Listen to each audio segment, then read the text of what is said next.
மாட்டோம். அவங்க நினைச்சுப்பாங்க நம்ம இதோட விட்டுருவோம், இந்த பிரச்சனை எல்லாம் நம்ம இது பேச மாட்டாங்க. ஆனா இந்த பிரச்சனை இருக்கதான் இன்னும் பெருசாகும், அது வெடிக்கும். அனைத்து தொழிலாளர்களும் கண்டிப்பா சொல்றாங்க, சிஐடி புதிய ஓய்வு திட்டத்தை கேன்சல் பண்ணிட்டு பழைய ஓய்வு திட்டத்தை அமுல்படுத்துறது போராட்டத்தை நிறுத்தாது. அது மட்டும் நான் நம்பிக்கையா சொல்லுவேன். போராடினே தான் இருக்கும் சிஐடி. அடுத்த பார்த்தீங்கன்னா நீங்க வந்து தனியாருக்கு நீங்க விற்கிறீங்க, வித்துக்குங்க, ஒன்னே பிரச்சனை இல்லை. விற்கிற நாங்க இருக்கும் போது அது உங்களால நடத்த முடியாது. ஏன்னாக்கா இது வந்து சாதாரண கூட சிங்க கூட்டம். எத்தனை ஆளுகள் தனியா நின்னாலும் ஒரு சிங்கம் மட்டும் தனிச்சா நின்று கர்ஜிக்கும். அதுதான் இந்த சிஐடி. எத்தனை யூனியன் வந்து தனியா நின்னாலும் இந்த சிஐடி போற சட்டத்துல உண்மை சொல்றேன், அந்த தலைமைச் செயலகமா சும்மா ஆட போகுது, அதிர போகுது. ஒரு நாள் வந்து இந்த மின்சார வாரியமே அதை பார்த்து பேசதான் போகுது. அந்த நாள் கண்டிப்பா வரும். அது புரியுதுங்களா? அது வரைக்கும் கண்டிப்பா நண்பர்கள் பொறுமையா இருங்க. எப்பவுமே சொல்றேன், எந்த ஒரு விஷயமும் பொறுமையா தான் கிடைக்கும். அதனால நம்ம யூனியன் மேல ஒரு அதிருப்தியோ ஒரு தடுமாற்றமோ எந்த தோழரும் வரக்கூடாது. ஏன்னாக்கா நம்ம கடைசி வரையும் போராட்ட கடவுள் நின்னா மட்டும்தான் நம்மளால ஜெயிக்க முடியும். நமக்கு எல்லாமே ஈஸியா கிடைச்சுன்னு வச்சுங்களேன், அதுக்கப்புறமா இருக்குது ஒண்ணுமே கிடையாது. புரியுதுங்களா? அதனால போராட்ட குணம் நீங்க ஒவ்வொரு நாளும் போராளிங்க தான். புரியுதுங்களா? இந்த போராட்ட குணம் வந்து எனக்கும் இங்க அமர்ந்துருவங்களுக்கும் மட்டும் இருந்தா போகாது. இந்த கூட்டத்தில் அமர்ந்திருக்கிற ஒவ்வொருத்தருக்கும் அந்த போராட்ட குணம் கண்டிப்பா வேணும். உங்க கூட இருக்கிறவங்க சுத்தி இருக்கிறவங்க அந்த போராட்ட குணத்தை கொண்டு வரணும். அப்படி கொண்டு வந்தா மட்டும்தான் நம்ம வெற்றின்றது வந்து நம்ம கைக்கு அருக வருவோம். அது வரைக்கும் நீங்க அதாவது நம்ம கைக்கு வரும். அதனால இந்த போராட்ட குணத்தை உங்களோட நிறுத்திக்காம உங்க சுத்தி இருக்கிற உங்க நண்பர்களுக்கும் இங்க வராத நண்பர்களுக்கும் அதை கொண்டு போய் சேருங்க. நீங்க வாங்க அப்படின்னு சொல்லி இந்த போராட்டத்தை இப்ப இருக்கிற கூட்டத்தோடைய ஒரு 2 மடங்கு அதிகமா காட்டணும் வச்சுங்களேன். இங்க இருக்கிற டிஆர்பி அதுந்துடும் 30. இப்ப இருக்கிற கூட்டத்தோட ஒரு 2 மடங்கு அதிகமா போனா இப்ப டி பேசுவாரு நம்மளை கூப்பிட்டு. அதுக்கப்புறம் வந்து இது வந்து தலைமைக்கே போகும். அதுக்கப்புறம் நம்ம கூட்டத்தை பார்த்து அவங்க மறந்துற வரைக்கும் நம்ம வந்து கூட்டத்தை சேர்க்கிறோம் நண்பா. அதனால நம்ம இதோட வந்து ஏதோ மீட்டிங் வந்தோம், ஏதோ போனோம் அப்படின்னு இல்லாம ஒவ்வொருத்தரும் இந்த விஷயத்த நம்ம சுத்தி இருக்கிற நம்ம நண்பர்கள்கிட்ட நம்ம தோழர்கள்கிட்ட அதை சொல்லி இன்னும் நிறைய பேரை இங்க வர வைக்கணும். இது போல வந்து பெரிய கூட்டத்தை வந்து நம்ம மேலும் மேலும் நம்ம வந்து போறதுக்கு நம்ம யூனியனுக்கு அந்த ஒரு தெம்பு கொடுக்குற அளவுக்கு நீங்க அடுத்த வாட்டி வந்து நம்ம நண்பர்கள் மின்துறை ஊழியர்களையும் சிஎல் கான்ட்ராக்ட் வியாபாரிகளையும் எல்லாரையும் கூட்டின்னு வந்து நம்ம யூனியன் போராட்டத்தை இன்னும் வலுப்படுத்த உங்களால மட்டும்தான் முடியும். நீங்க இருக்கிற தோழர்களால் மட்டும்தான் முடியும். நம்ம யூனியனும் உங்களுக்கு எல்லா வகையிலும் சப்போர்ட்டா இருக்கும். எந்த ஒரு பிரச்சனையும் கையில எடுத்து போராடுறதுக்கு ஒரே குணம் நம்ம யூனியனுக்கு மட்டும்தான் இருக்கு. எனக்கே ஏகப்பட்ட பிரச்சனை இருந்துருக்குது.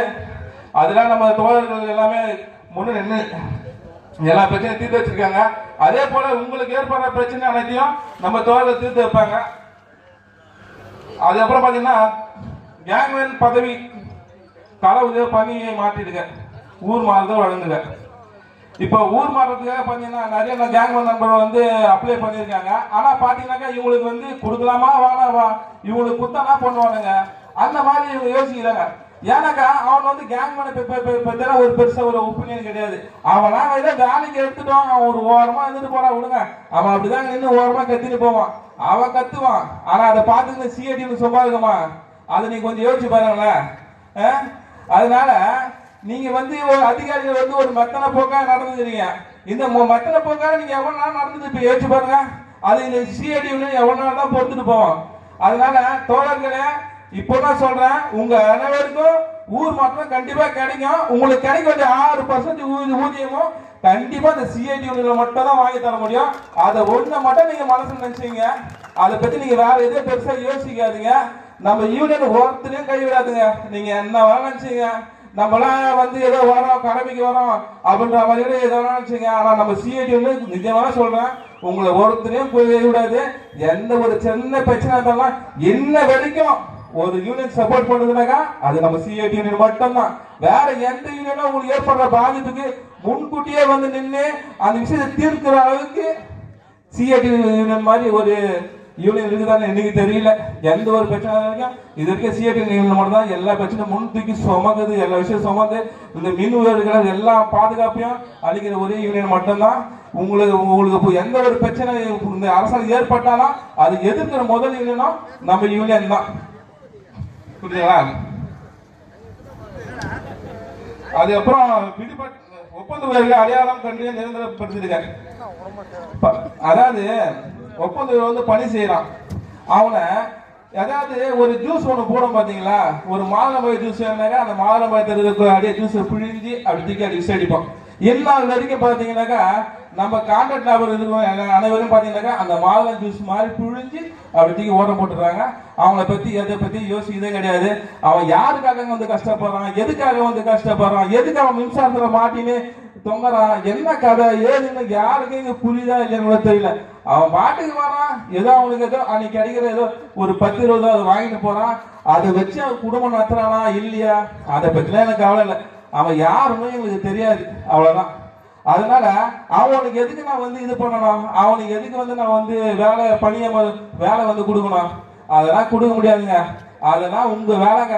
நீங்க அவனை வேலைக்கு வைக்கிறீங்க, நீங்க அவனை வேலை வாங்குறீங்க, அதுக்கு எனக்கு சம்மந்தமா இருக்குது அப்படின்னு அவங்க அதிகாரிகள் சொல்றாங்க. அவங்க இல்லைனாக்கா இங்க எல்லாத்தையும் மின்சாரம் கரெக்டா வந்துடுமா?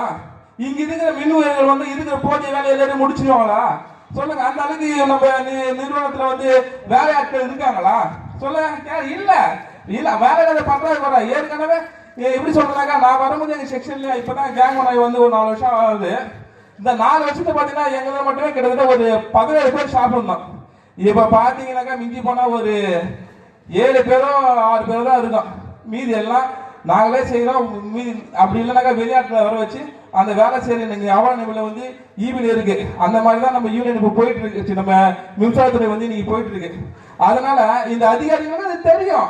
ஏன் நம்ம இதை பத்தி கண்டுக்கணும்? ஏங்க நீங்க இருக்கிற ஆளை வச்சு வேலையை முடியுங்க. எனக்கு அதெல்லாம் தெரியாதுங்க. எத்தனை பேர்? 4 பேர் தான் சார் இருக்கேன்.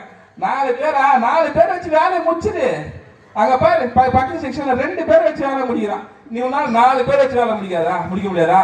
ஏங்க அவன் ஏற்கனவே நெடி செஞ்சுட்டு வர இருக்காங்க. ஏங்க நெடி செஞ்சாங்க அவனை வேலை வாங்குங்க. எனக்கு வேலை நீங்க முடிஞ்சாகணும். நைட்டு அது பகல் அது இருந்து செஞ்சுட்டு போங்க அப்பா சொல்லுங்க அவனை அப்படின்னு சொல்லி இது பண்றாங்க. அப்படி